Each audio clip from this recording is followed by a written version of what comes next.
திருவேழிமிழலைல பாடின அற்புதமான அந்த பாடலிலே அ வ அதாவது நமக்கு தெரியும் நாராயணர் சக்கரத்தை பெறும் பொருட்டு, அந்த சக்கரம் நாராயணர் தவம் இருந்து சிவபெருமானிடத்திலே பெற்றது. நாராயணர் சிவபெருமானை நோக்கி கடும் தவம் புரிந்து அந்த சக்கரத்தை பெறுகிறார். இது நமக்கு தெரியும். அப்போது இவர் 1000 மலர்களைக் கொண்டு சுவாமியை அர்ச்சனை செய்து அந்த சக்கரத்தை பெற்றார்ன்ற கதையும் தெரியும். அந்த 1000 மலர்களில் ஒரு மலரை மறையச் செய்து சுவாமி ஒரு பெரிய அற்புத திருவிளையாடலை நடத்தினார். அப்போது நாராயணர் சற்றும் தயங்காமல் தம்முடைய கண்ணை பிடுங்கி 1000வது மலராக சிவபெருமானுக்கு அர்ச்சித்தார் அப்படின்னு பார்க்கிறோம். அந்த செய்தியை குறிப்பிடும் வகையில் திருஞான சம்பந்தர் நீற்றினை நிறைய பூசி நித்தம் 1000 பூக்கொண்டு அப்படின்னு பதிகம் பாடுறார்.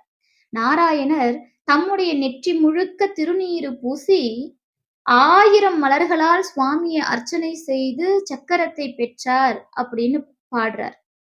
அப்போ வைணவத்திலும் திருநீறு சிறப்பு. அதே போன்று நமக்கு காணாபத்தியம். விநாயக பெருமான் திருநீறு பூசுவாரா அப்படின்னா கட்டாயம் பூசுவார். நமக்கெல்லாம் தெரியும் மதுரை சொக்கநாத பெருமான் திருக்கோவிலில் இருக்கக்கூடிய அந்த பொற்றாமரை குளம் இருக்கு இல்லையா?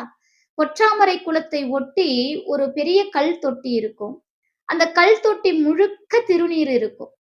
அந்த கல் தொட்டியிலே ஒரு விநாயக பெருமான் இருப்பார். அடியார் பெருமக்கள் அந்த விநாயகரை வணங்கி அங்க இருக்கக்கூடிய திருநீற்றை நெற்றியிட்டு கொண்டு ஆலயம் செல்வார்கள்.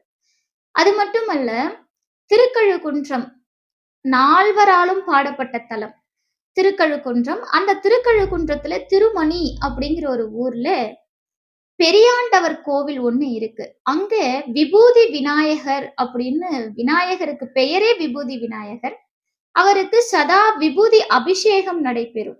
இந்த விபூதி அபிஷேகத்தை பார்ப்பவர்களுக்கு பிணி அகலும், செல்வம் சேரும், வாழ்க்கையில எப்பேற்பட்ட துன்பமும் தீரும் அப்படிங்கிறது நம்பிக்கை. அடியார் பெருமக்கள் நிறைய சுவாமிக்கு அங்க திருநீரு அபிஷேகத்துக்கு வாங்கி கொடுக்கறத நம்ம இன்னைக்கும் பார்க்கலாம். அவருக்கு பெயரே விபூதி விநாயகர். இப்படி 5 சமயத்திலும் திருநீறு உண்டு. 6வது சமயம் ஒன்று உண்டு, சௌரம். சூரியனை முதற் கடவுளாக வழிபாடு செய்யக்கூடிய சௌரம். இந்த சௌரம் சமயத்தில இந்த சமயத்தில் திருநீறு இருக்கா அப்படின்னா கண்டிப்பா இருக்கு. புண்ணிய புனல் படிந்து பூதி சாதனம் புனைந்தான் அப்படின்னு திருப்புவனவாயில் புராணம் சொல்லுது. அப்போ 6 சமயங்களிலும் திருநீறு அப்படிங்கிறது பிரசித்தியாக இருக்கக்கூடியது. திருநீற்றை எல்லா